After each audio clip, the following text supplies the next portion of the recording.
Hello friend, आपके अपने YouTube channel सारांश एजुकेशन पॉइंट में आपका बहुत बहुत स्वागत है। आज मैं आपके लिए सीटेट से संबंधित सोशल साइंस के कुछ प्रश्न लेकर आया हूं, जो कि आपके एग्जामिनेशन में काफ़ी महत्वपूर्ण होंगे।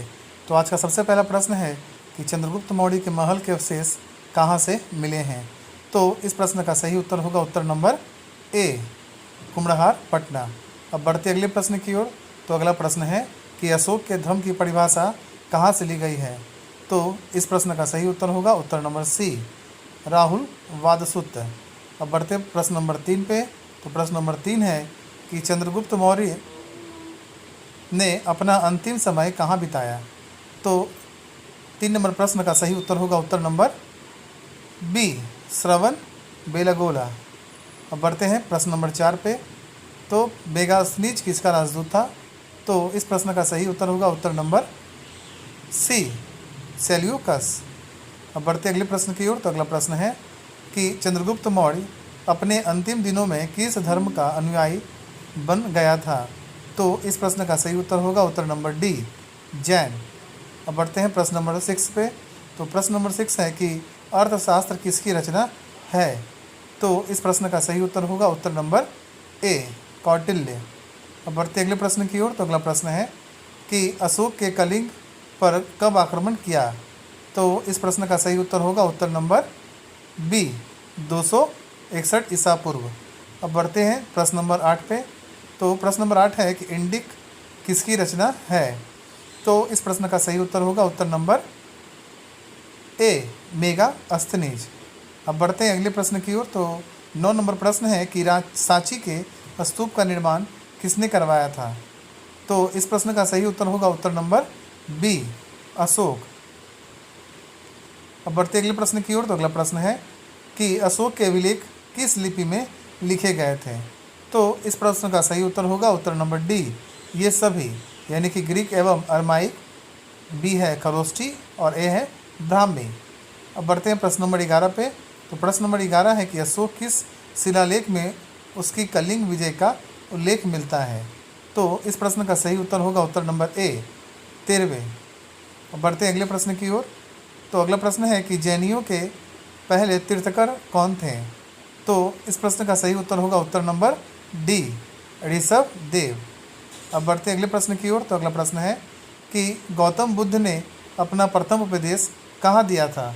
तो इस प्रश्न का सही उत्तर होगा उत्तर नंबर बी, सारनाथ। अब बढ़ते हैं प्रश्न नंबर 14 पे। तो प्रश्न नंबर 14 है कि जातक किसका ग्रंथ है।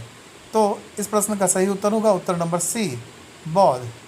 अब बढ़ते हैं अगले प्रश्न की ओर। तो अगला प्रश्न है कि सिद्धार्थ यानी कि बुद्ध को ज्ञात ज्ञान की प्राप्ति कहाँ से हुई। तो इस प्रश्न का सही उत्तर होगा उत्तर नंबर डी, बोध गया। अब बढ़ते हैं अगले प्रश्न की ओर। तो अगला प्रश्न है कि सारनाथ में बुद्ध का प्रथम प्रवचन कहलाता है। तो इस प्रश्न का सही उत्तर होगा उत्तर नंबर डी, धर्मचक्र प्रवर्तन। अब बढ़ते हैं प्रश्न नंबर 17 पे। तो प्रश्न नंबर 17 है कि सर्वप्रथम शून्यवाद यानी कि शून्यता का सिद्धांत का प्रतिपादन करने वाले बौद्ध दार्शनिक का नाम है। तो इस प्रश्न का सही उत्तर होगा उत्तर नंबर सी, नागा अर्जुन। अब बढ़ते हैं प्रश्न नंबर 18 पे। तो प्रश्न नंबर 18 है कि दिलवारा के जैन मंदिरों का निर्माण किसने करवाया था। तो इस प्रश्न का सही उत्तर होगा उत्तर नंबर सी, चालुक्यों और सलूकियों ने। अब बढ़ते हैं प्रश्न नंबर 19 पे। तो प्रश्न नंबर 19 है कि जैन परंपरा के अनुसार महावीर कौन से तीर्थकर थे। तो इस प्रश्न का सही उत्तर होगा उत्तर नंबर डी, 24वें। अब बढ़ते हैं प्रश्न नंबर 20 पे। महावीर स्वामी का जन्म कहाँ हुआ था। तो इस प्रश्न का सही उत्तर होगा उत्तर नंबर ए, कुंड ग्राम में। अब बढ़ते हैं प्रश्न नंबर 21 पे। तो प्रश्न नंबर 21 है कि हल्दी घाटी का युद्ध कब हुआ था। तो इस प्रश्न का सही उत्तर होगा उत्तर नंबर सी, 1576 ईस्वी में। अब बढ़ते हैं प्रश्न नंबर 22 पे। अकबर ने जजिया कर समाप्त कर दिया था, औरंगजेब ने उसे पुनः प्रारंभ किया। औरंगजेब ने जजिया कर किस वर्ष प्रारंभ किया था।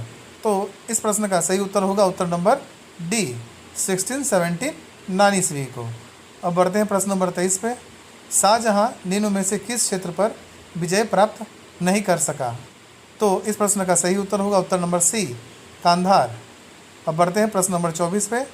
औरंगजेब राजगद्दी पर कब आसीन हुआ? तो इस प्रश्न का सही उत्तर होगा उत्तर नंबर बी, 1658 ईस्वी में। अब बढ़ते हैं प्रश्न नंबर 25 पे। तंबाकू की खेती किस मुगल शासक के समय में प्रारंभ की गई थी? तो इस प्रश्न का सही उत्तर होगा उत्तर नंबर सी, जहांगीर। अब बढ़ते हैं प्रश्न नंबर 26 पे। तो प्रश्न नंबर 26 है कि फतेहपुर सिकड़ी को अपनी राजधानी किस मुगल शासक ने बनाया? तो इस प्रश्न का सही उत्तर होगा उत्तर नंबर बी, अकबर ने। अब बढ़ते हैं प्रश्न नंबर 27 पे। विश्व शांति का विचार किस मुगल शासक ने आगे बढ़ाया? तो इस प्रश्न का सही उत्तर होगा उत्तर नंबर सी, अकबर। अब बढ़ते हैं प्रश्न नंबर 28 पे। लाल किले का निर्माण किसने करवाया था? तो इस प्रश्न का सही उत्तर होगा उत्तर नंबर डी, शाहजहां। अब बढ़ते हैं प्रश्न नंबर 29 पे। अकबर का प्रशासक कौन था? तो इस प्रश्न का सही उत्तर होगा उत्तर नंबर सी, बैरम खां। बढ़ते हैं प्रश्न नंबर 30 पे। अकबर का राजस्व व्यवस्था उसके अधिकारी के नाम से जानी जाती थी, उसका नाम है। तो इस प्रश्न का सही उत्तर है उत्तर नंबर ए, टोडरमल। अगर यह वीडियो आपको पसंद आए तो please like, subscribe, comment, share करना ना भूलें। धन्यवाद।